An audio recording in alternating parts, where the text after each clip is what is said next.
Before we dive into the story, don't forget to like the video and tell us in the comments where you're watching from. Calderboone rode into the yard just as the sun dipped behind a ridge, leaving the valley in a dull, fading light. His mare let out a low breath, steam rising from her muzzle as she stopped near the hitch rail. Calder swung a stiff leg over the saddle, feeling the usual pull in his back from a long day repairing the fence line. He expected the quiet to settle around him like it always did at this hour, the kind of silence that came from miles of empty land and days spent alone with routine. He took one step toward the cabin before his jaw tightened. The door wasn't shut. It hung a few inches open, pushed inward, swaying slightly with the cold draft that slipped through the gap. Calder stopped dead. That door never moved unless he moved it. He checked it every time he left, making sure the latch caught clean. His stomach tightened as his eyes scanned the ground. No clear tracks in the fading light. Nothing disturbed near the porch except the door itself. He wrapped the mare's reins around the post, fingers steady even though a low unease crawled into his chest. Someone was inside, or had been. He reached for the handle slowly, listening for the smallest shift of weight on the wooden floor. Nothing. He pushed the door open with 2 fingers. The hinges gave a soft groan. Inside, the air carried leftover smoke from a fire that hadn't been tended well. The coals glowed weakly in the stove, giving the room a faint orange tint. His boots touched the floorboards, and he scanned the shadows. A small sound, barely more than a scrape, came from the corner near the stove. He turned toward it, breath held, muscles tense to move if he had to. Then he saw her.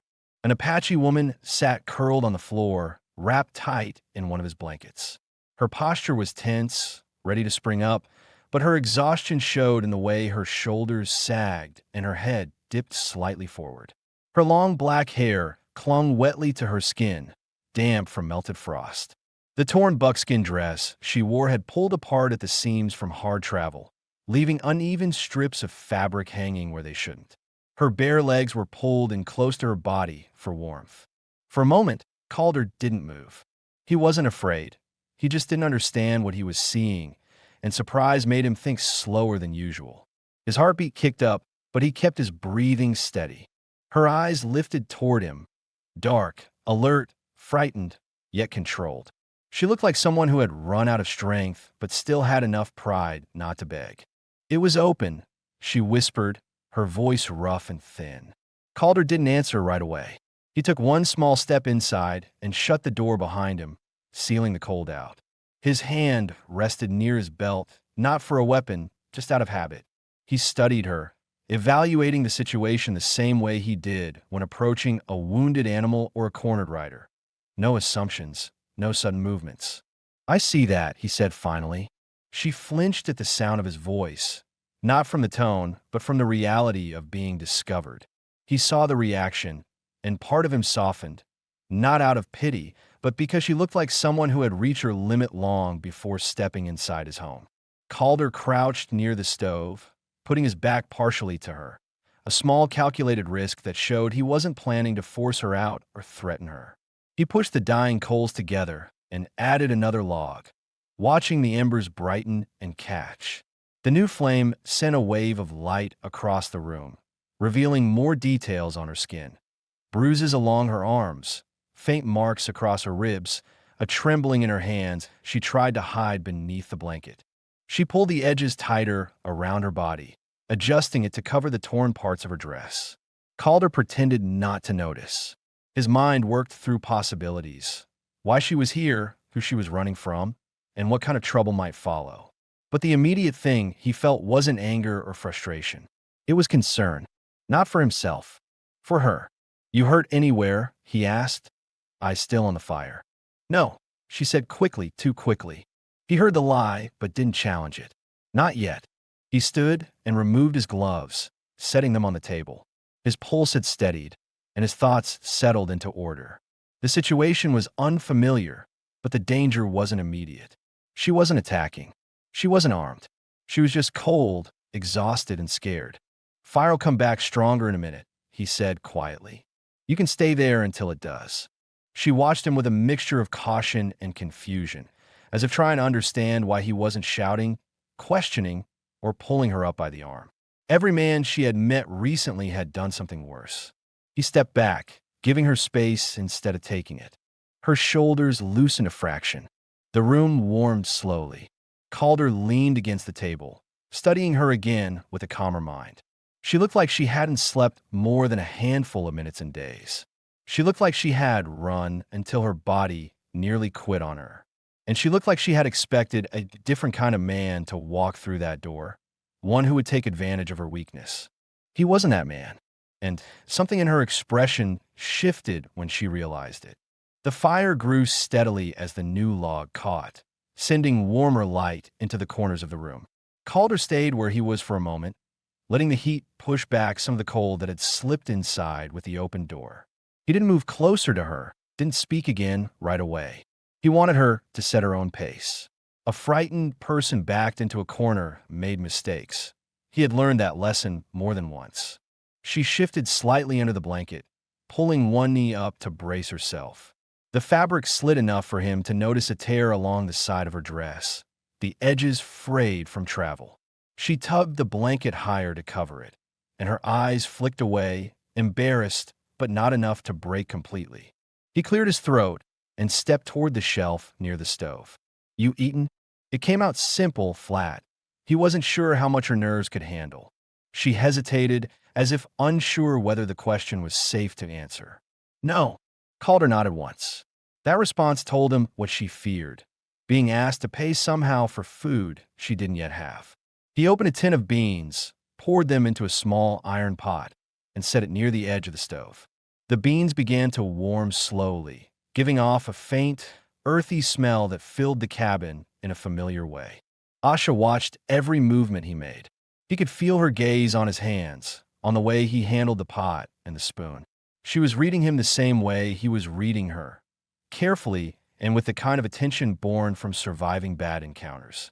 He dragged a chair toward the stove, not to sit, but to make sure she saw him settle into a calm posture. No fast movements, no tension in his shoulders, just steadiness. "You came far?" he asked after a long stretch of silence. Her fingers tightened on the blanket. "Yes." He waited for more, but she didn't add anything. He didn't push. He returned to stirring the beans, letting the quiet stretch between them. The room felt warmer now, the stove giving off enough heat that her shivers had started to ease. When the beans were ready, he filled a small tin bowl and walked toward her with slow steps.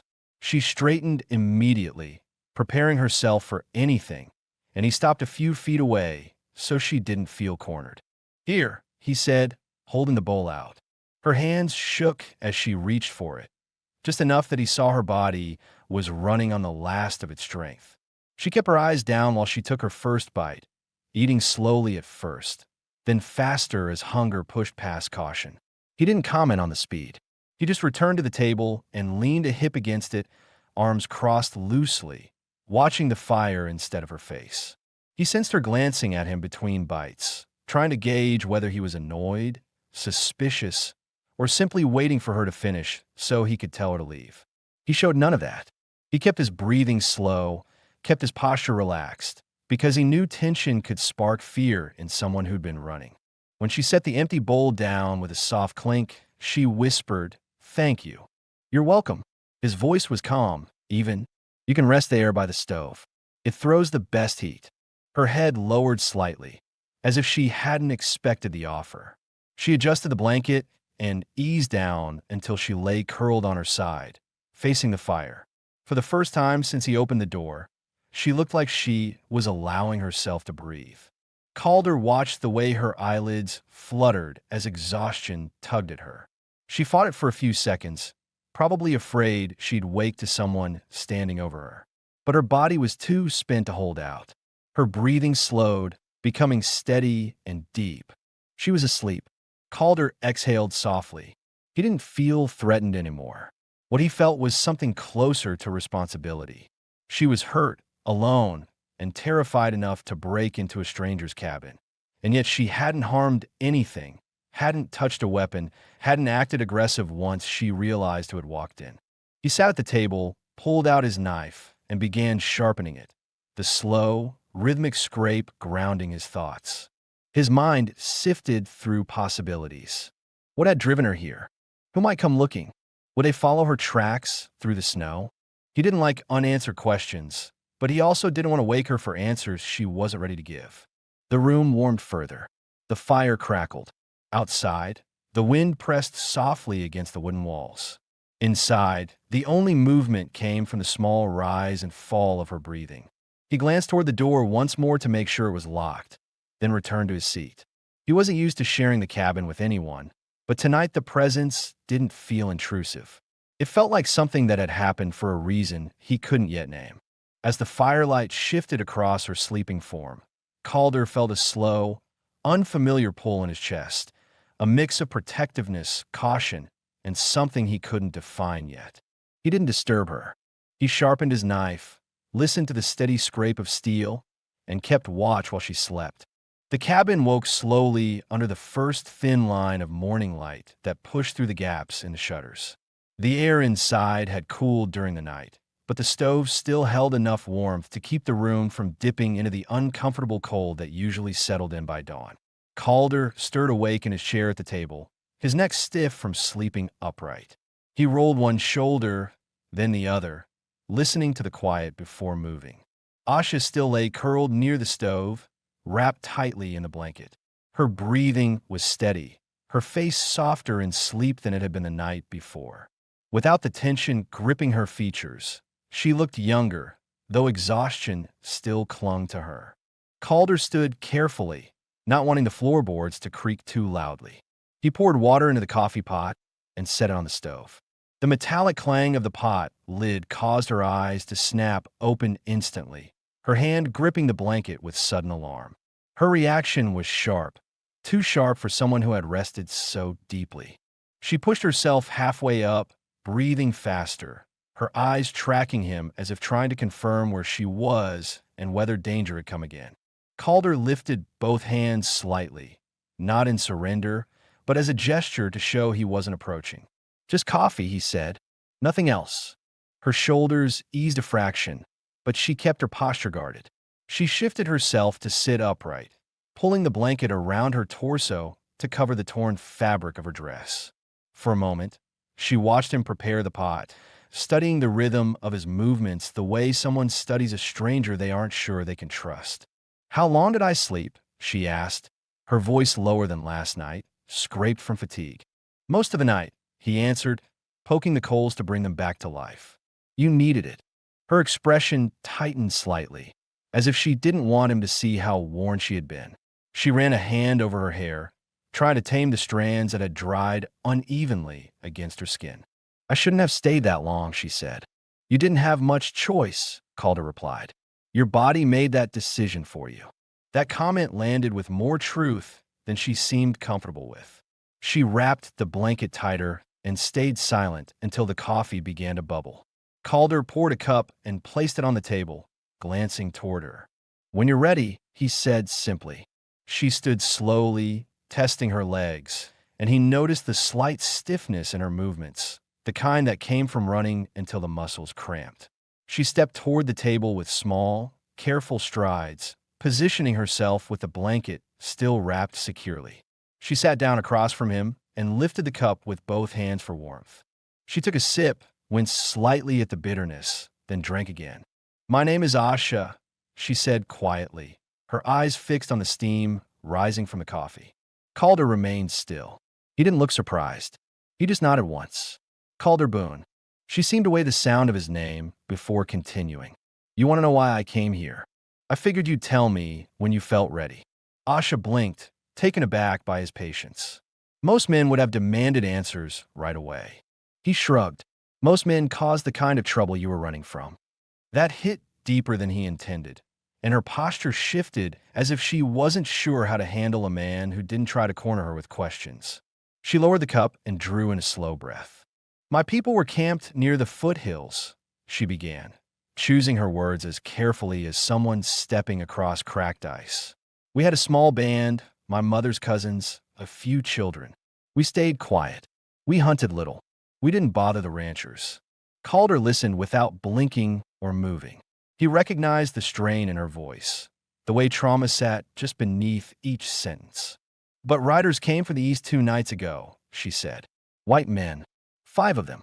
They said they were looking for strays, cattle, or horses, I don't know. But they acted like the land was theirs. Her hands tightened slightly around the cup. There was an argument, she continued. They wanted food, then they wanted more than that.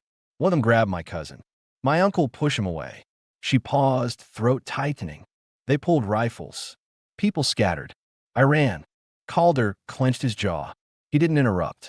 I ran in the wrong direction, she said quietly. I crossed the ridge alone. I thought I heard them behind me. I don't know if they followed. That's why you were half frozen, Calder said. You didn't stop. She nodded. I stopped when I couldn't run anymore. I saw smoke from your cabin. I thought maybe no one lived here. She lifted her eyes to meet his. I didn't expect you. Calder leaned back in his chair, absorbing everything. He didn't doubt a word. Her exhaustion, the bruises, the torn dress. None of it felt staged or exaggerated. She had fled something real. You're safe here, he said. His tone wasn't dramatic or reassuring. It was grounded matter of fact. The kind of statement he only made when he knew he could keep it true. Asha studied him for a long moment. She seemed to search his expression for any sign of threat or expectation. Finding none, she lowered her gaze, letting out a careful breath she had been holding since she woke. I didn't mean to burden you, she whispered. You're not, he said. You needed shelter. You took it. That's all. Silence settled again, but it felt different from last night. Not tense, but cautious in a way that allowed trust to grow at its own pace. Asha wrapped her hand around the cup once more. The warmth steadied her. Calder watched her without pressing further, giving her space to decide what she needed next. She wasn't just a stranger anymore. She was someone with a story, and now he was part of it in a way neither of them had expected. Snow drifted lightly across the valley by mid-morning, thin flakes carried by a steady breeze that brushed against the cabin walls. Calder stepped outside with his coat half-buttoned, the cold hitting his face in a sharp wave that woke him fully. He moved toward the mare with slow, practiced steps, the kind that came from years of doing the same work alone. His mind stayed partly on the fence line he planned to check and partly on the woman inside the cabin. How tired she had looked, how carefully she had spoken, how she had watched the door each time it creaked. Asha stood near the small table when he came back in, still wrapped in his blanket, but moving with a clearer purpose than the night before. She had pushed her hair behind her shoulders and had begun straightening the items he had left out. The cup, the tin plate, the knife he used for carving, even the small stack of wood scraps near the stove. You don't need to do all that, he said as he set his gloves on the table. She didn't stop. I need to feel useful. The way she said it wasn't offensive. It was honest. Calder understood that kind of need. The urge to control something small when the bigger parts of life had slipped away. He nodded, not arguing. She wiped the table again, slower this time, as if relieved that he hadn't told her to sit down or stay put. You warm enough? He asked, tightening his coat before grabbing the saddle blanket. She nodded once. Better today. Her voice held more steadiness than before. The fire from last night had taken the worst of the cold out of her bones. Calder saddled the mare out front and checked the cinch twice. He had planned to head west first, then circle down toward the creek, but he hesitated a moment at the porch, glancing toward the door. The idea of leaving her completely alone didn't sit comfortably in his stomach. Not because he didn't trust her, but because he didn't trust what, or who, might still be out there. Still, she needed the rest. He needed to check the fence. Routine came first. He rode out. Inside, Asha took slow steps across the wooden floor. Her legs still trembled a little, but she hid the weakness by moving deliberately. The blanket brushed the floor with each motion. She paused at a shelf near the far wall, studying the tools and folded linens, as if trying to learn the shape of this man's life. Everything had its place. Nothing looked wasted. She picked up a small piece of cloth he used for wiping dust from the table and folded it cleanly. Then she gathered the bowls from last night, rinsed them with cold water from the basin, and dried them near the stove. Her hands steadied with each task, her breathing less shallow. The cabin was simple. One bed, one table, a stove, a trunk with a broken corner.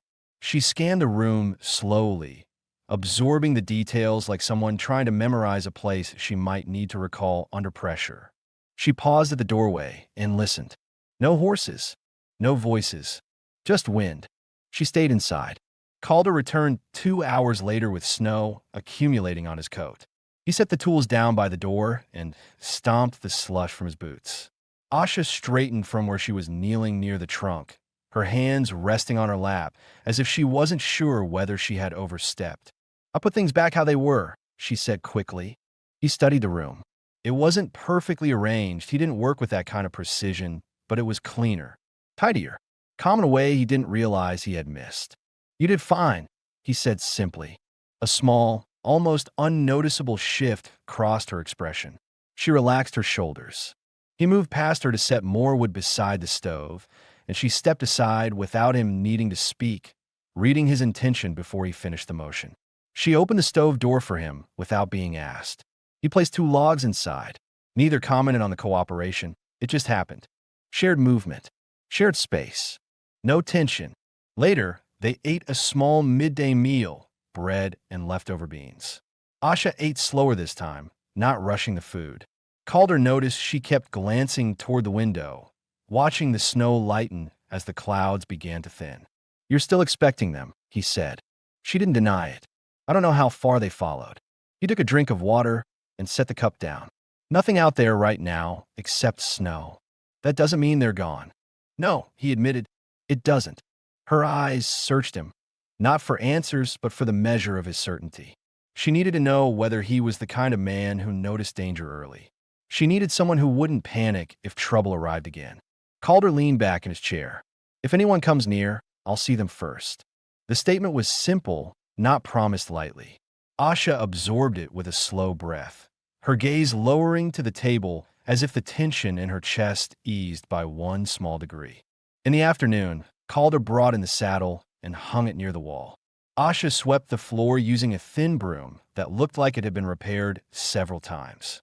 They worked in comfortable silence, neither overstepping, neither pretending the situation was more or less than it was. At one point, he stepped aside to let her pass, and she moved close enough that he caught the faint scent of cold air and wood smoke in her hair. She didn't flinch the way she had the night before. For the first time, she looked settled, not safe, not yet, but grounded enough to breathe.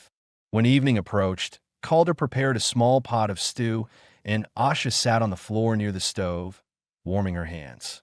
He handed her a spoon without looking directly at her, and she accepted it with a quiet "thank you" that came more naturally now. The snow outside slowed, leaving the yard covered in a pale sheet of white. The cabin held a steady warmth, the kind that made the space feel less temporary. Calder took a seat near the table and watched the flames in the stove dance in controlled patterns. Asha watched him from where she sat, studying his calm presence, trying to understand what kind of man could offer shelter without expecting something in return. Their eyes met once, brief, steady, unguarded. Neither looked away in discomfort. Neither felt the need to speak. The routine of two had begun, and neither of them tried to deny the quiet shift happening beneath it. Night settled quietly over the valley, bringing a deeper cold that crept across the cabin floorboards and pushed the shadows farther into the corners. Calder closed the shutters one by one, checking the latches out of habit. The wind had died down, leaving a stillness that made every small sound clearer. The soft clink of the kettle shifting on the stove, the gentle crackle of burning wood, the faint rustle of Asha adjusting the blanket around her shoulders. Asha sat near the stove, her legs folded beneath her, her posture steady despite the stiffness that still lingered in her muscles. She had cleaned up after their meal without being asked, wiping each dish carefully before setting it on the shelf. Calder watched her move, quiet, sure, deliberate, as if reclaiming dignity through every small task. The lantern on the wall had burned low. Calder reached for the flint and stepped closer to light it. The room held only the orange glow of the stove, not enough to see the far corners. "Hold the base," he said gently. Asha rose from her spot, gathering the blanket around her, and stepped toward him. She moved slowly, still cautious, but not with the same fear she had carried the night she arrived. She reached out and steadied the lantern with both hands. Her palms pressed firmly against the cold metal. Calder struck the flint. Sparks flicked upward, briefly illuminating their faces in short bursts of pale light. She didn't flinch. He noticed. The wick caught on the third strike. Flame rose in a small, controlled arc, brightening the space between them. The warm light revealed details neither had looked at directly before. The faint curve of her cheek where bruising had begun to fade, the way her torn buckskin dress shifted slightly at her shoulder when she inhaled, the tired determination in her eyes that hadn't dimmed despite everything she had endured. Calder kept one hand on the lantern post, the other lowering the flint. Asha still held the base, and they were suddenly standing closer than either had intended. Her breath slowed. So did his. The lantern's glow drew their faces into clear view, the warmth from the flame softening the severity of the cabin's rough edges. Asha looked up first, not because she wanted to challenge him, but because she needed to see whether he meant her harm or safety. What she found made her chest loosen. There was no threat in him, only steady awareness. Calder didn't move away. He watched the way she steadied herself, the way her hands held firm on the lantern even though the heat from the glass brushed her knuckles. "You cold?" he asked, his voice low, not pressing her for anything more. "No," she said quietly, "not with a fire like this." Their eyes held for a long moment. Not tense, not uncertain, just honest. Asha released the lantern carefully. Calder's fingers brushed hers for a brief second, a small accidental touch that sent a faint tension through both of them. Not fear, not discomfort, something quieter, something that felt like recognition. He didn't look away. She didn't step back. The distance between them was small, defined only by breath. Her dress, torn at the neckline from travel, had slipped slightly when she moved her arm. It wasn't deliberate. The fabric had simply lost its strength. Asha noticed it a second later and pulled the blanket closer, but the gesture wasn't rushed. She didn't shrink from him the way she had before. Calder saw the shift, her comfort returning slowly, naturally, and he felt something in his chest settle. He wasn't used to sharing space like this. He wasn't used to wanting to. The room was quiet except for the fire and the soft buzz of the lantern flame. "Asha," he said, not commanding, just acknowledging her presence in a way that made her lift her chin. "Yes, you're safe here." He said it without hesitation, without ceremony. The certainty in his voice wasn't forced. It was simply the truth he already felt responsible for. She held his gaze. For the first time, she believed him fully. When she spoke, her voice softened in a way he hadn't heard until now. "You didn't have to help me." "I know." "Then why did you?" she asked. Not accusing, not frightened, just trying to understand the man who had taken her in without asking for anything back. He took a slow breath, and his eyes didn't leave hers. "Because you needed someone to stay still long enough for you to stop running." The honesty of the answer settled between them, steady and heavy in a comforting way. Asha stepped half a pace closer, small, controlled, intentional. Calder didn't move away. Their faces were close enough now that he could see the faint tremble in her breath, not from fear, but from the weight of everything she had held alone until this moment. She reached up slowly, giving him every chance to pull back. He didn't. Her hand rested lightly on his wrist, not gripping, not pleading, just grounding herself to something solid. He felt the warmth of her touch travel up his arm in a slow, steady line. When he finally leaned forward, it wasn't rushed. It wasn't uncertain. It was the natural movement of a man who hadn't touched another soul in years and a woman who hadn't had a safe place to stand in even longer. Their lips met in a quiet, steady kiss, soft, aware, unhurried. A moment built from silence, from trust, from the simple truth that neither of them wanted to feel alone anymore. When they separated, Asha didn't look away. "You didn't turn from me," she whispered. Calder held her gaze. "I didn't want to." The lantern light flickered behind them. The fire glowed warm at their backs. And for the first time since their lives had collided, neither of them felt the instinct to step away. The next morning brought a hard, bright cold. the kind that made the air feel thin and sharp when Calder stepped outside. Frost clung to the railings, the water trough, and the shed door. The mare snorted once, shaking her mane as he tightened her cinch. Calder checked the sky out of habit. Clear, too clear. Weather like this carried sound far, and trouble tended to travel well on crisp mornings. Inside the cabin, Asha sat wrapped in a blanket, warming her hands around a cup of coffee. Her hair hung loose today, falling over her shoulders in dark, uneven strands.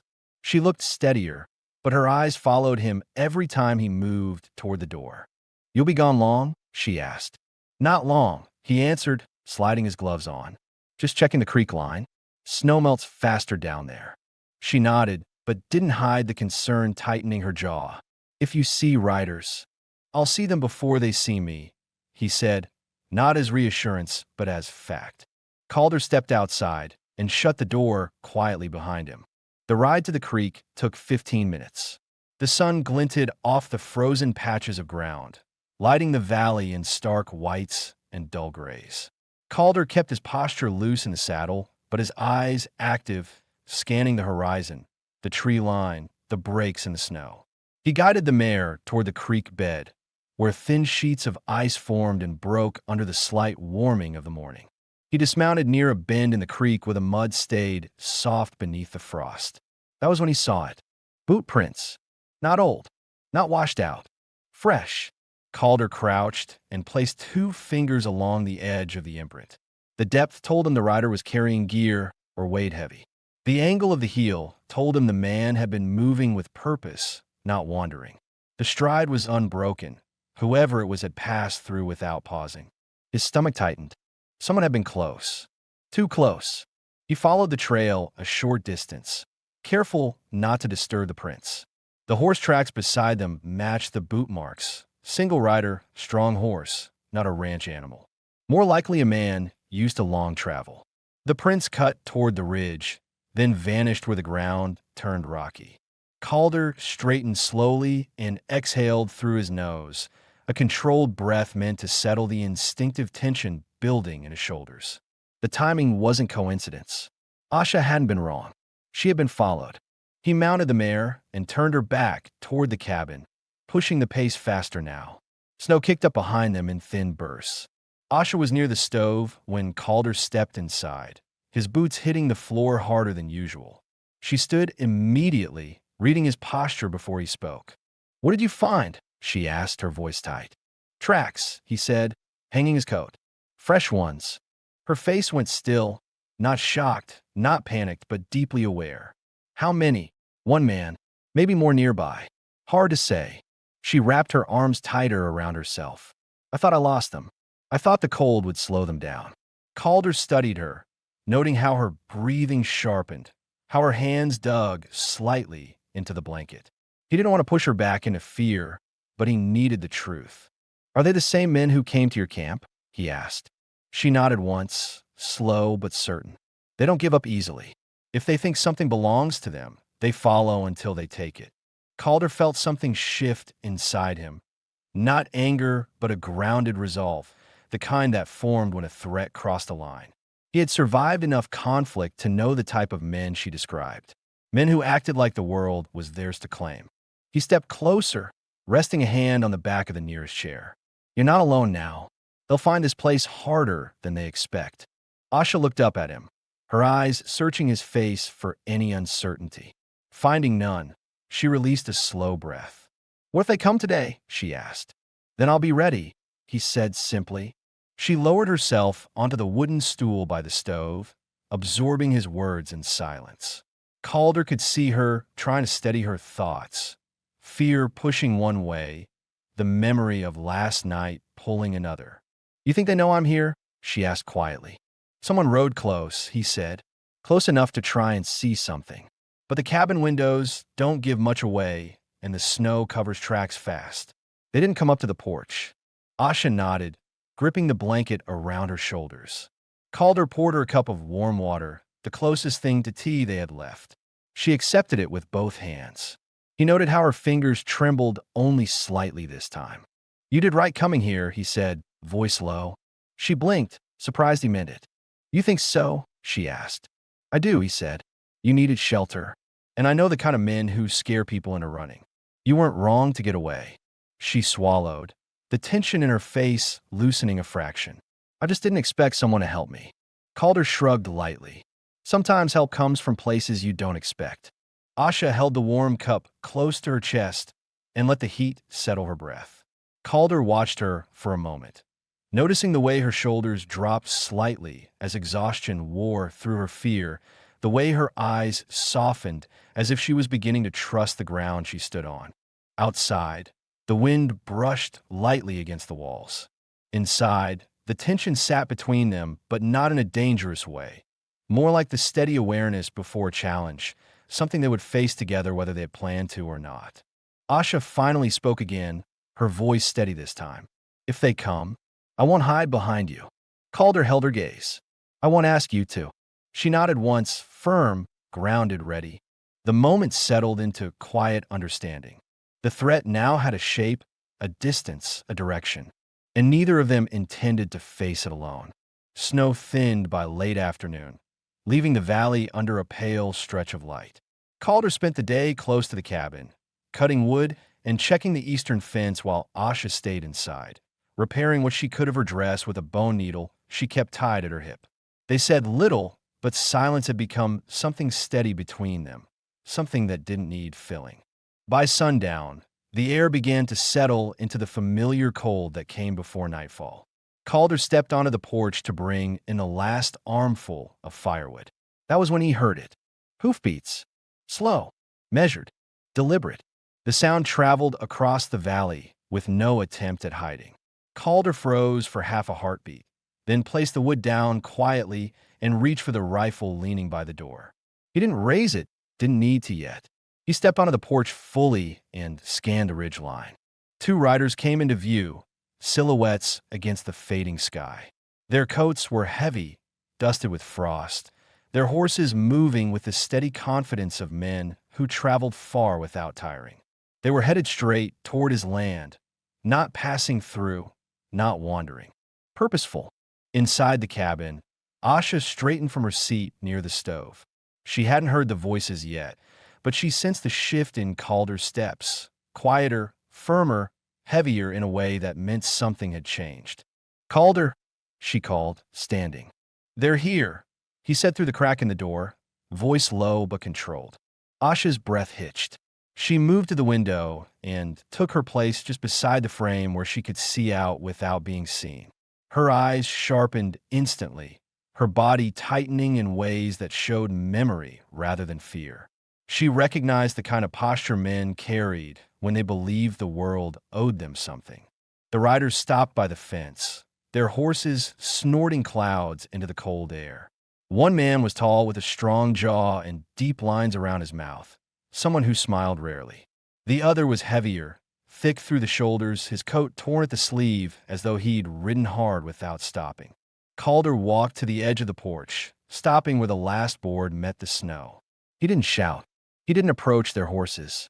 He stayed exactly where he needed to stand, a man protecting his home without turning the moment into a challenge. The taller rider lifted his chin. Evening, he called. Calder didn't move except to adjust his stance. Evening. We're tracking someone, the man said, looking past Calder toward the windows. Figure she might have come through here. Calder kept his face unreadable. This land isn't open for searching. The heavier rider let out a short laugh. We're just looking for what don't belong out here. Calder didn't blink. Nothing here belongs to you. Inside the cabin, Asha gripped the windowsill so tightly her knuckles whitened. She didn't tremble. She wasn't shrinking, but her jaw clenched hard enough that the muscle near her ear tightened visibly. These were the voices she'd heard the night everything fell apart. She recognized the tone, the entitlement, the calculation. The tall man leaned forward in his saddle. Look, we don't want trouble. We just want to make sure no strays wandered this way. Calder tilted his head slightly, the closest he came to a smirk. Nothing here strayed. A quiet moment followed, long enough for the cold to settle deeper, long enough for the danger to become clear. The heavier rider shifted his hand toward his coat, near the holster. Not drawing, testing, seeing what Calder would do if he reached farther.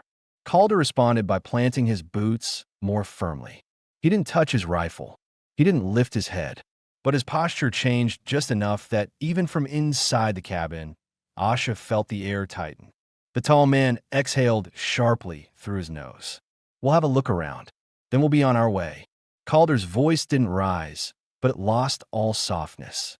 "No, you won't." Both men stiffened. Asha's breath stopped. The heavier rider angled his horse for his step. Calder didn't budge. "This isn't your decision," the tall man said. Calder stepped closer to the edge of the porch, just one measured stride. It wasn't aggressive, just firm. "You crossed into my land without permission. You're not taking one more step." The wind cut between them like a cold blade, but no one moved. The men exchanged looks. The heavier one's jaw ticked. The tall one's eyes narrowed, calculating whether Calder was bluffing. He wasn't. Calder stood with the quiet certainty of someone who meant every word and could back them without hesitation. Finally, the tall rider clicked his tongue and pulled on the reins. "Let's go." The heavier rider hesitated, eyes locked on Calder, testing him one last time. Calder didn't blink. After a slow moment, the man turned his horse.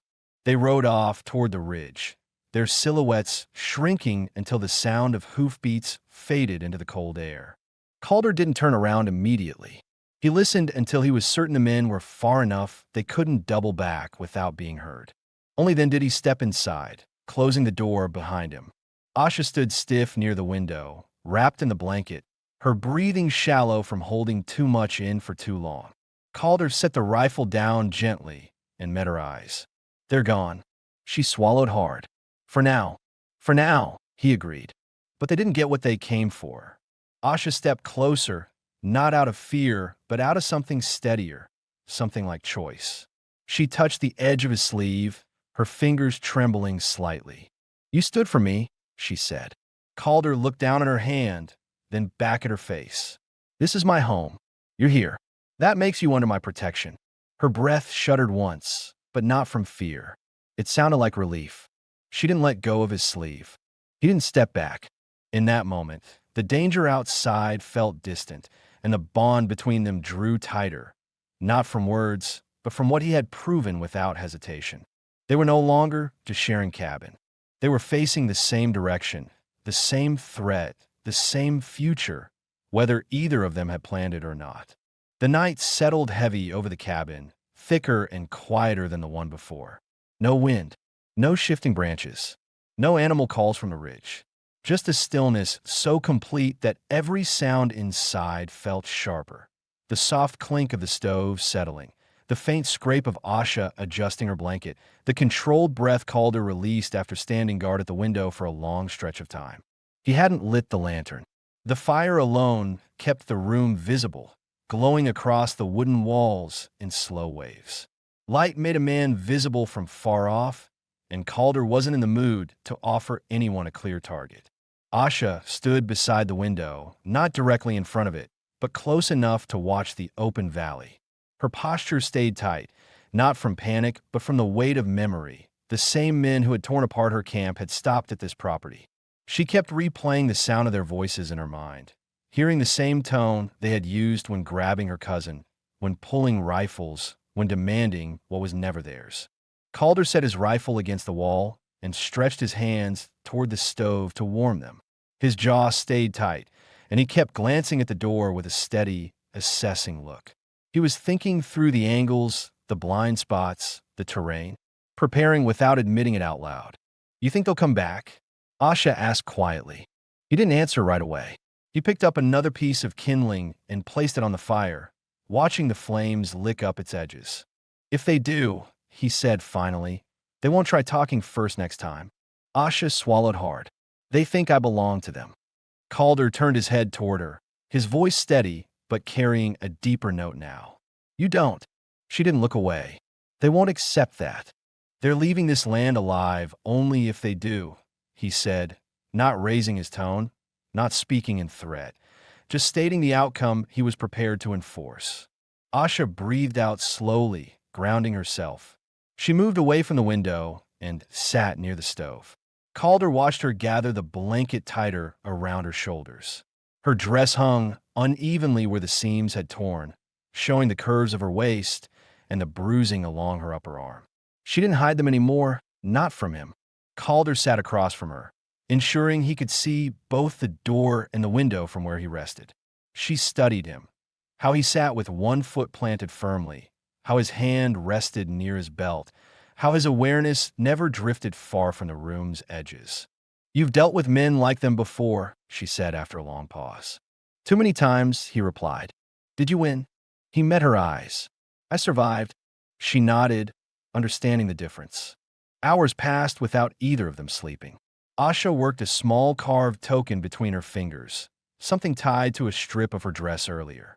It wasn't decorative. It looked like a piece of her past she refused to let go. Calder set a small tin cup of warm water beside her. She accepted it with a grateful glance but didn't drink immediately. She watched the fire instead, the orange glow reflecting in her dark eyes. "Why do you live alone?" she asked. Calder didn't shift. "Quieter that way. No one waiting for you." "No," he said simply. She hesitated. "By choice. By necessity," he corrected. "Some lives fit better alone." Asha listened closely to the tone beneath his words. There was no bitterness there, no regret, just a man who had been shaped by hard ground and long stretches of silence. She took a sip of the warm water. "And now you're not alone." He raised his eyes to hers. "You're not either." The truth of that settled heavily in the small room. A sudden crack in the distance snapped their attention toward the door. Calder stood instantly, silent but alert. Asha's breath caught. She placed the cup down carefully and rose to her feet, moving to stand just behind him. They waited. Another sound, closer. A horse's huff. The faint clink of metal on a saddle. Calder motioned with 2 fingers for Asha to stay behind him, but within reach.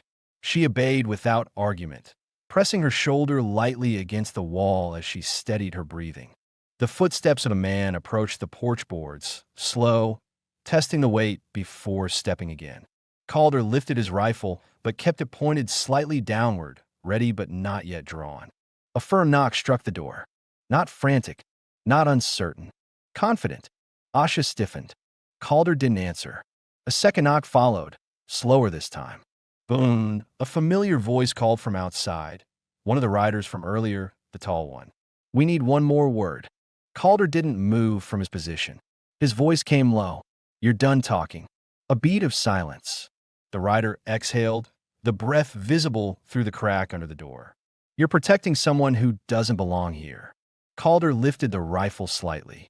"She belongs where she chooses to stand." The boards outside creaked under shifting weight. "You're making this harder than it needs to be." "No," Calder answered. "I'm making it clear." Another silence. The kind that told Calder the man was deciding whether to push this into violence. Then the sound of boots stepping off the porch. A saddle shifting. Reins pulled. Calder didn't lower the rifle until the horse retreated far enough that only wind remained.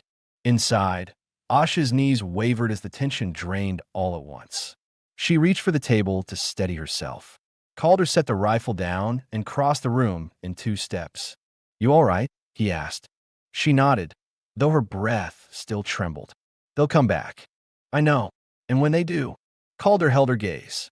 "I'll be ready, and you won't face them alone." Asha didn't hesitate this time. She stepped closer, close enough that her blanket brushed his chest, close enough that he could see the fear and resolve mixing in her eyes. She raised a hand slowly and placed it over his heart. Light, cautious, warm. "You didn't have to stand between us," she whispered. "Yes, I did." Her breath steadied. "Then I'll stand with you." Calder didn't touch her, but he didn't move away either. His voice came quiet but firm. "Then they'll have to go through both of us." Asha nodded once, calm, certain. The fire burned low behind them. The danger outside waited. But for the first time since the day she ran, she felt like she wasn't running anymore. She had someone who stood his ground, and he had someone who chose to stay. Dawn crept in slowly, pale and colorless, settling over the valley like a thin sheet of frost.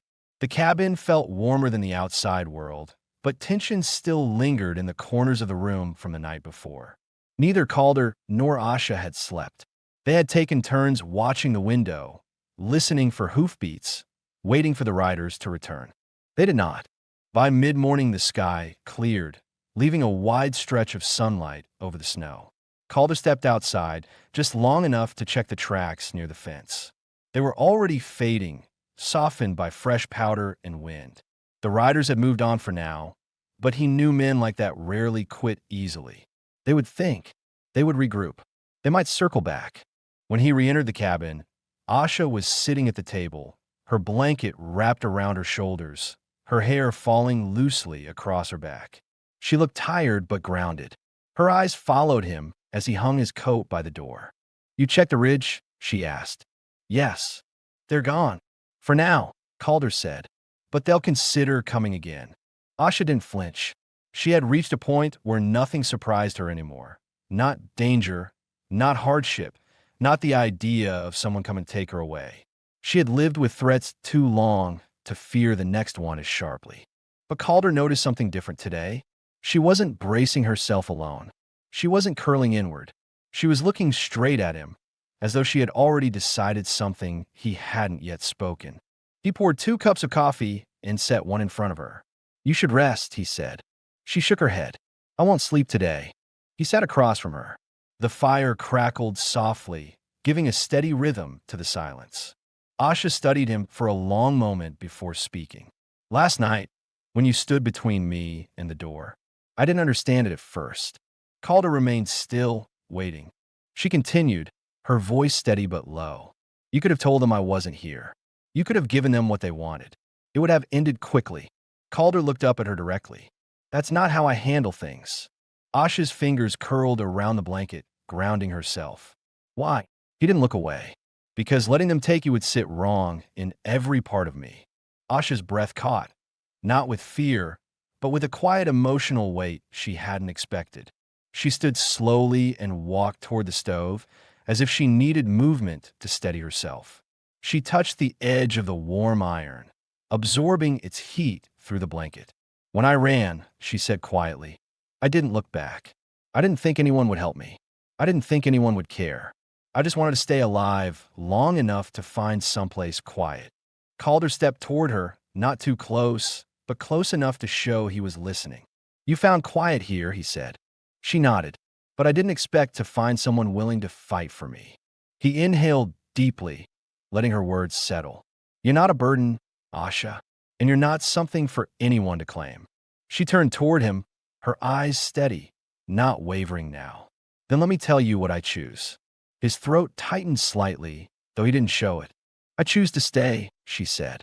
"Not because I'm cornered. Not because I'm hiding. Because you didn't look at me like something broken. Because you didn't ask for anything in return." Calder's jaw set, but the expression wasn't hard. It was touched with something tense and quiet, like a man learning how to accept someone's trust again after years of closing the door on it.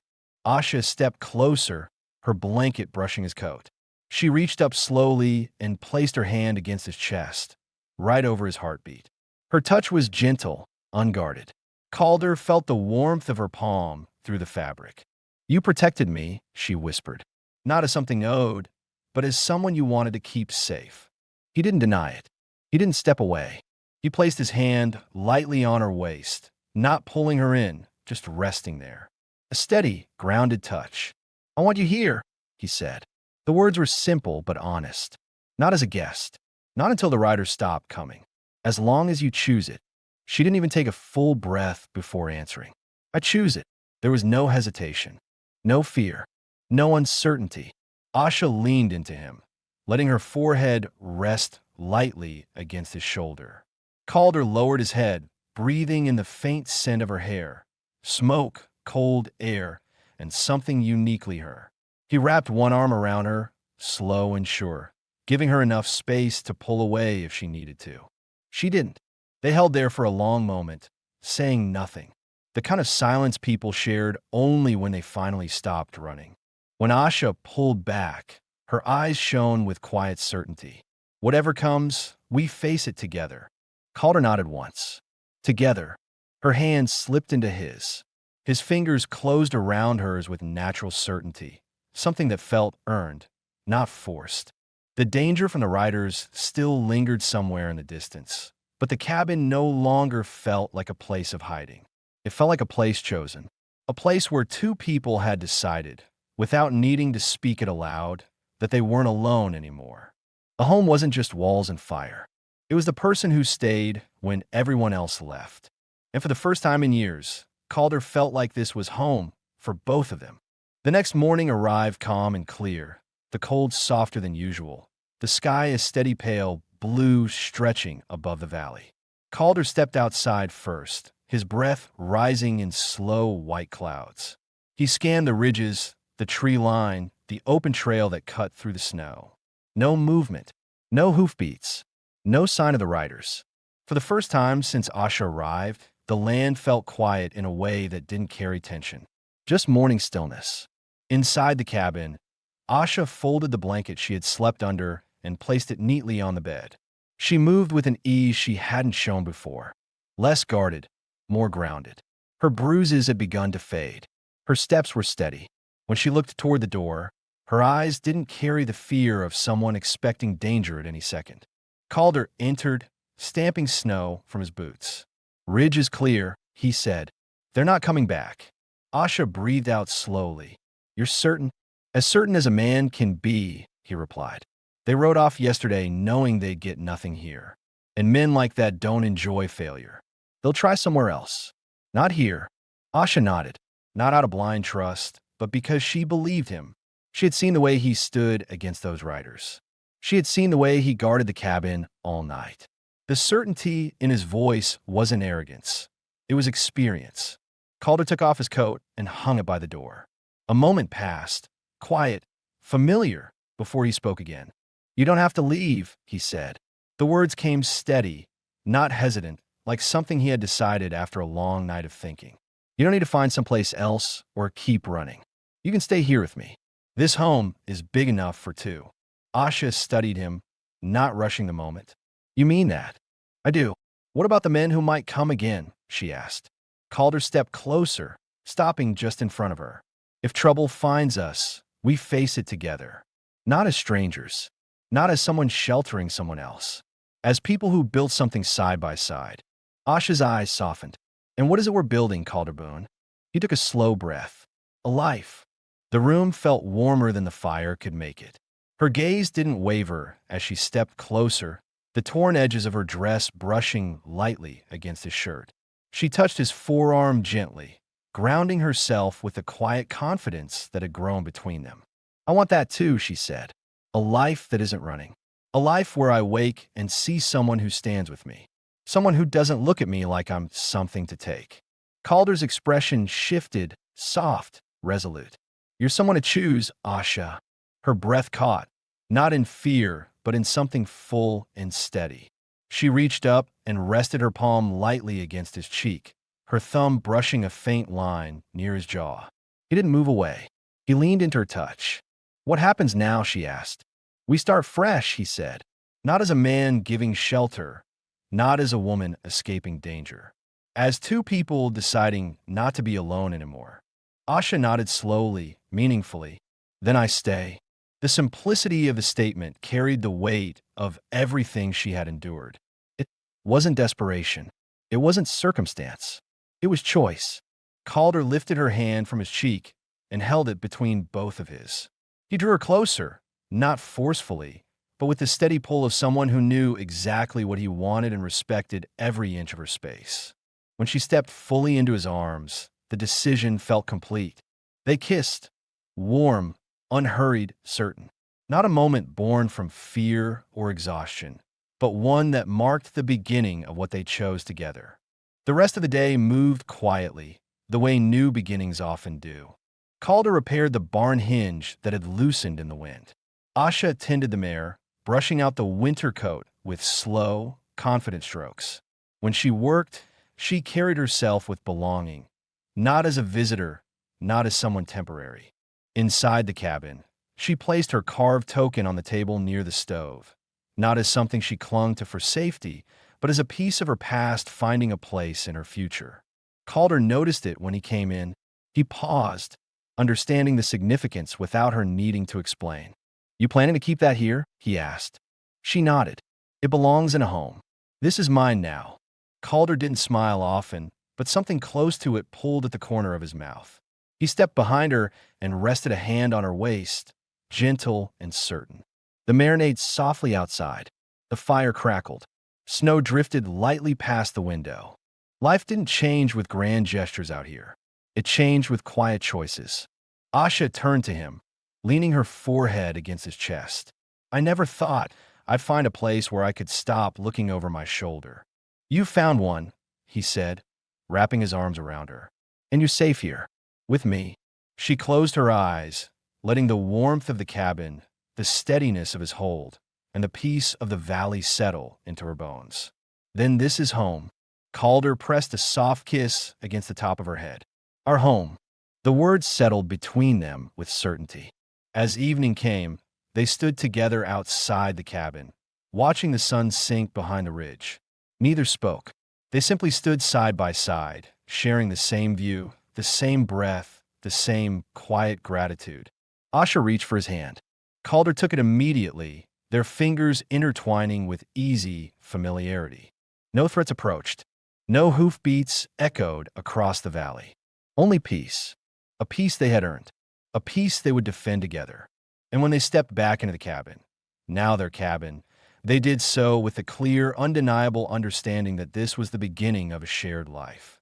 A home for two, chosen freely, held firmly, built in silence, trust, and staying.